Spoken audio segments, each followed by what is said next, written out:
Trump प्रशासन का नया टैरिफ 1 अक्टूबर से दवाओं पर 100%, फर्नीचर पर 30 से 50% और ट्रकों पर 25% आयात शुल्क लगाने की घोषणा।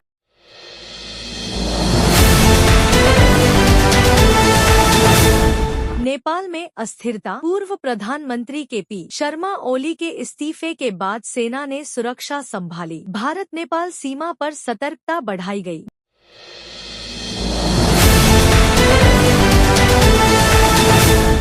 दिल्ली हवाई अड्डे पर ई अराइवल कार्ड सुविधा शुरू। विदेशी यात्रियों के लिए ऑनलाइन आगमन फॉर्म भरने की नई व्यवस्था लागू हो गई है, जो पारंपरिक कागजी कार्डों को बदल देगी। यह सुविधा यात्रियों को तेजी से कस्टम्स क्लियरेंस प्रदान करेगी।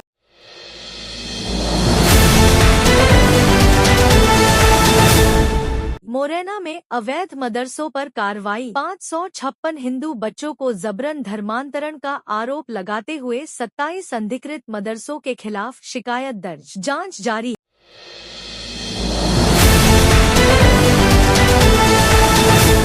अमेरिका में सरकारी शटडाउन का खतरा। 30 सितंबर की आधी रात के बाद फंडिंग समाप्त होने से अमेरिकी सरकार शटडाउन के कगार पर। राष्ट्रपति ट्रंप ने कांग्रेस नेताओं के साथ बैठक की, लेकिन कोई समझौता नहीं हुआ।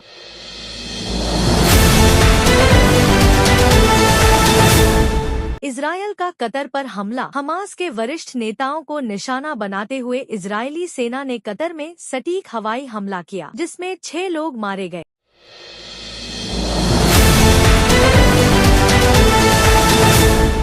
गाजा में संघर्ष जारी। मौतों का आंकड़ा 66,000 से अधिक।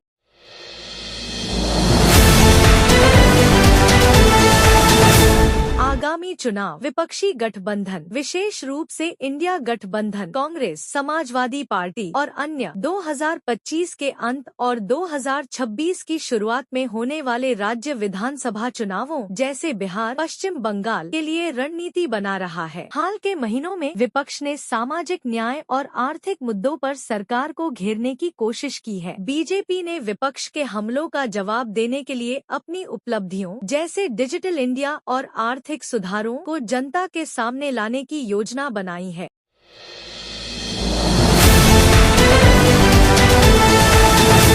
चुनाव आयोग ने 30 सितंबर को विशेष गहन संशोधन के बाद बिहार की अंतिम मतदाता सूची जारी की, जिसमें 7.3 करोड़ मतदाता शामिल हैं। ड्राफ्ट से 47 लाख नाम हटाए गए, मृत, स्थानांतरित या डुप्लीकेट, जबकि 14 लाख नए नाम जोड़े गए। मुख्य चुनाव आयुक्त ज्ञानेश कुमार ने सभी पक्षों को धन्यवाद दिया, जो 22 वर्षों बाद का सफल समापन दर्शाता है।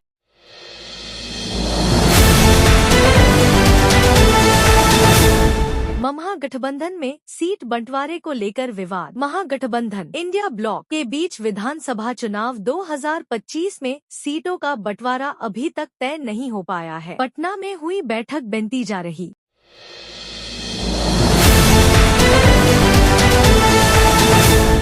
एनडीए के मंत्री विधायक ऐसे इलाकों में गए जहां विकास धीमा है, सड़कों की हालत खराब है। वहां के लोगों ने इन नेताओं को उदासीनता के लिए घेरा। ये घटनाएं मीडिया में वायरल भी हुई हैं।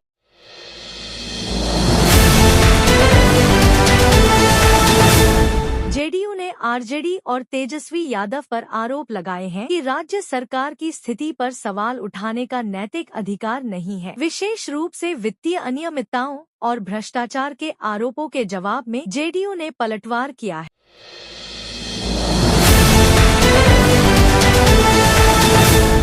आरएलजेपी और जेएमएम जैसे दल महागठबंधन में शामिल होने की संभावनाएं जता रहे हैं, ताकि एनडीए के खिलाफ विपक्षी ताकत बढ़ाई जा सके।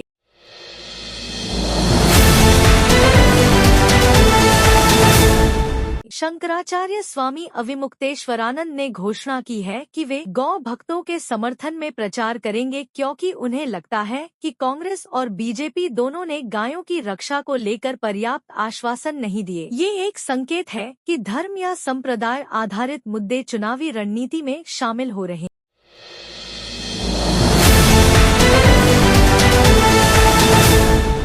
एक रॉयटर्स सर्वेक्षण के अनुसार भारतीय रिजर्व बैंक आरबीआई 1 अक्टूबर से अपनी प्रमुख ब्याज दर रेपो रेट 5.50% पर ही बनाए रख सकता है। वर्ष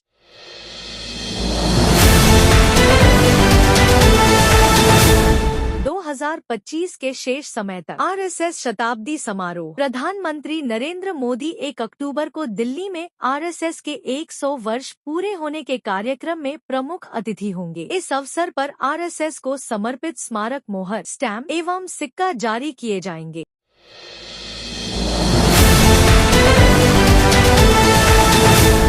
भारतीय प्रथम श्रेणी क्रिकेट टूर्नामेंट ईरानी कप 2025 से 26 1 अक्टूबर से नागपुर में शुरू हो रहा है।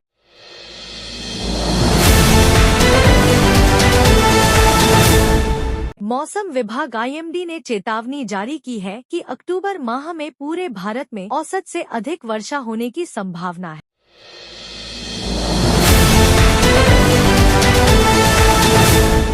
पटनानवादा के बीच पवापुरी से नया रेलवे लाइन स्वीकृत।